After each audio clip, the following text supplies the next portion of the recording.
Hi friends, പുതിയൊരു വീഡിയോയിലേക്ക് സ്വാഗതം. ഇപ്പം വീട്ടിലത്തെ സ്ഥിരം കാഴ്ചയായത് രാവിലെയുള്ള ഈ പട്ടി അഴിച്ചു വിട്ട് കഴിഞ്ഞാൽ ഓടിക്കയറി ഞങ്ങളുടെ വീട്ടിൽ വരും കേട്ടോ. ഇത് താഴത്തെ വീട്ടിലെയാ. ഇതിൻ്റെ പേരാ ലൂണ.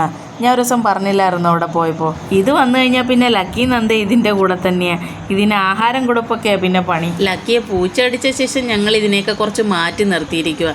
എന്നാൽ ഈ ലൂണ കയറി വരുമ്പോൾ ലക്കി ഇറങ്ങിപ്പോവും കേട്ടോ. ലക്കിക്ക് ഇപ്പോൾ പൂച്ച അടിച്ചതിൻ്റെ ഇഞ്ചക്ഷൻ നടക്കുക. ചെല്ലുന്ന എല്ലാ ദിവസവും കിട്ടും 2 ഇഞ്ചക്ഷൻ വീതം. അവിടെ ആകെ ബഹളമാട്ടോ ഇഞ്ചക്ഷൻ എടുക്കാൻ ചെല്ലുന്ന ദിവസം. ഈ ലൂണ നല്ല സ്നേഹമുള്ള പട്ടിയൊക്കെ തന്നെയാണ്. എന്നാലും ഇത് കയറി വരുമ്പോൾ ഞങ്ങൾക്കൊരു പേടിയാണ്. ഈ ലക്കിക്കാന്നെ ഈ പട്ടിയെ ഒരു പേടിയില്ല കേട്ടോ. ഇപ്പം സ്ഥിരമായിട്ട് ഇഞ്ചക്ഷൻ കിട്ടുന്നതുകൊണ്ട് അവന് പൂച്ചയെ ഇഷ്ടമല്ല. ഏത് ഭാഗത്തും പൂച്ചയെ കണ്ടാലും കല്ലെടുത്തെറിഞ്ഞോളയും. ഇപ്പം രാവിലെ മുതലുള്ള എൻ്റെ പരിപാടിയാണ് ചെടി നടക്കം. ഇനി പോവാനാണെങ്കിൽ കുറച്ച് ദിവസമേ ഉള്ളൂ കേട്ടോ. അതിന് മുന്നേ ചട്ടിയൊക്കെ ഒന്ന് പെയിൻ്റ് അടിക്കണമെന്നാണ് വിചാരിക്കുന്നത്. പക്ഷെ മഴയായതുകൊണ്ട് അതൊട്ട് നടക്കുന്നുമില്ല. ഞാൻ കഴിഞ്ഞ പ്രാവശ്യം വെച്ചിട്ട് പോയ അതേപോലെ തന്നെ കേട്ടോ ഇപ്പോഴും എൻ്റെ ചെടികളെല്ലാം ഇരിക്കുന്നത്. അമ്മയ്ക്കന്നേ കൈവയ്യാത്തതുകൊണ്ട് അവിടെ നിന്നും വൃത്തിയാക്കലൊന്നും നടക്കത്തില്ല കേട്ടോ. പോട്ടൊക്കെ മാറ്റി വെച്ചിട്ട് അത് ഞാൻ വന്നിട്ടാണ് ചെയ്യുന്നത്.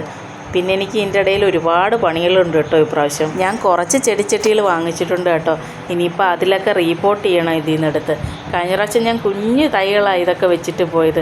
ഇപ്പം നല്ല വലുതായിട്ടുണ്ട് കേട്ടോ. സത്യം പറഞ്ഞാൽ അടുക്കളപ്പണിയേക്കാളും എനിക്ക് ഈ പണികൾ ഭയങ്കര ഇഷ്ടമാണ് കേട്ടോ.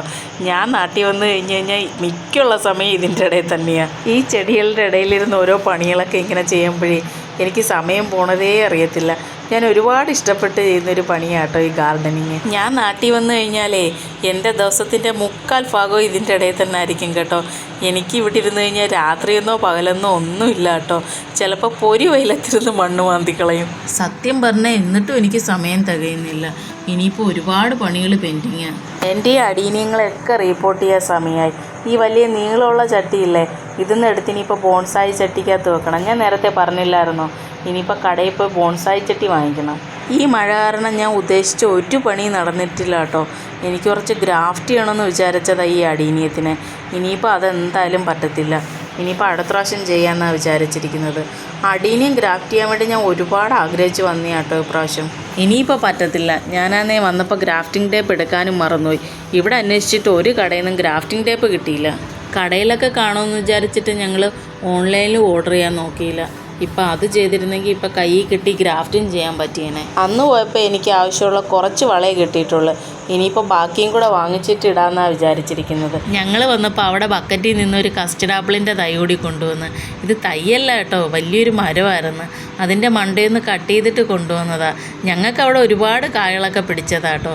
ഇതിപ്പോൾ മണ്ണിൽ വെക്കുമ്പോൾ നല്ല ഭംഗിയായിട്ട് പിടിക്കുമെന്ന് വിചാരിച്ച് അതിനെ കൂടെ കൊണ്ടുവന്നതാണ്. റംബൂട്ടാനിലെ കായകളൊക്കെയും ചെറുതായിട്ടൊക്കെ പൊഴിയുന്നു കേട്ടോ. ഒരു കാറ്റോ മഴയോ വന്നു കഴിഞ്ഞ് കഴിഞ്ഞാൽ കുറേ ഇങ്ങ് താഴ്ത്ത് കിടക്കും. പോരാത്തതിനിപ്പോൾ ലക്കിയും പറിച്ചെടുക്കുന്നു കേട്ടോ. 2 ദിവസം മുന്നേ മാള് പറഞ്ഞായിരുന്നു അവൾക്ക് റംബൂട്ടാൻ വേണമെന്ന്. ഇനിയിപ്പോൾ ഈ റംബൂട്ടാനൊന്ന് വിളഞ്ഞിട്ടാൽ എന്തായാലും 2 മാസത്തിൽ കൂടുതൽ പിടിക്കും. ഞങ്ങൾ ഇന്ന് വരെ ഈ റംബൂട്ടാനൊന്നും ഒരു കാ പോലും കഴിച്ചിട്ടില്ല കേട്ടോ. ഈ റംബൂട്ടാൻ്റെ ടേസ്റ്റും ഞങ്ങൾക്ക് അറിയത്തില്ല. പപ്പ പറഞ്ഞായിരുന്നു ഇത് നല്ലതായിട്ട് ഇളകി വരുന്നൊരു ടൈപ്പാണ് കുരുന്ന്. ഞങ്ങൾ ഈ ഒരു സമയത്തായിരിക്കും എല്ലാ പ്രാവശ്യവും വരുന്നത്. അതുകൊണ്ട് എല്ലാ പ്രാവശ്യവും ഇങ്ങനെ ഇതിനൊന്ന് കണ്ടിട്ട് പോകും, അത്ര തന്നെ. ഞങ്ങൾക്കിത് അയച്ചു തരുവാണെങ്കിൽ കുറഞ്ഞത് ഒരു 6-7 ദിവസം പിടിക്കും കേട്ടോ ഇത് ഞങ്ങളുടെ കയ്യിലെത്താൻ. അപ്പോഴേക്കും ഇത് ഏകദേശം ചീഞ്ഞ് കാണും. അതുകൊണ്ട് ഞങ്ങൾക്ക് ഇതുപോലുള്ള ഫുഡ് ഐറ്റംസ് ഒന്നും അയക്കണ്ടെന്ന് പ്രത്യേകം പറഞ്ഞിട്ടുണ്ട്. നാട്ടിൽ വന്നിട്ട് വെക്കേഷൻ അടിച്ചു പൊളിച്ചത് ലക്കി തന്നെയാട്ടോ. അവൻ ഫുൾ എൻജോയ് ചെയ്യുന്നുണ്ട്.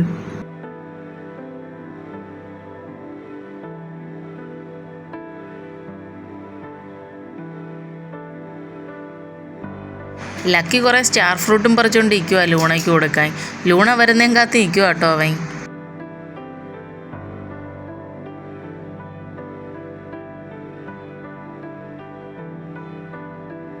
ഇത് ഞാനിവിടെ വിത്ത് പാകി മുളപ്പിച്ച് വെച്ചിരുന്ന പവിഴമല്ലിയാട്ടോ. അവിടെ ഒരു ചട്ടിക്കകത്ത് വെച്ചിരുന്നതാണ്. വലിയ വളർച്ചയൊന്നും ഇല്ലായിരുന്നു അവിടെ. ഇനിയിപ്പോൾ ഇത് ഇവിടെ കൊണ്ടുവന്ന് മണ്ണിൽ വെക്കാമെന്നാണ് വിചാരിച്ചത്. മണ്ണിൽ വെച്ച് കഴിഞ്ഞാൽ വലിയ മരമായിട്ട് കിട്ടും. ഇലയൊക്കെ ചെറുതായിട്ടൊന്ന് ഉണങ്ങി. മഴയായതുകൊണ്ട് എന്തായാലും ഇത് പോവത്തില്ലെന്നറിയാം. കുഴിയൊക്കെ എടുത്ത് ഏട്ടനാട്ടോ. പിന്നെ ചെടി നടാനും ഒരുപാട് ഹെൽപ്പ് ചെയ്ത്. ഗേറ്റിന് പുറത്ത് ഒഴിച്ചപ്പോൾ അവിടെ വലുതായിട്ട് മണ്ണൊന്നും ഇല്ല കേട്ടോ. വലിയ വലിയ കല്ലുകളായിരുന്നു. അതിലിനിയിപ്പോൾ പിടിച്ച് കിട്ടുമെന്ന് അറിയത്തില്ല. എന്തായാലും വെക്കുക. ഇനി മറ്റൊരു വീഡിയോ ആയിട്ട് വരാം. Okay friends, by.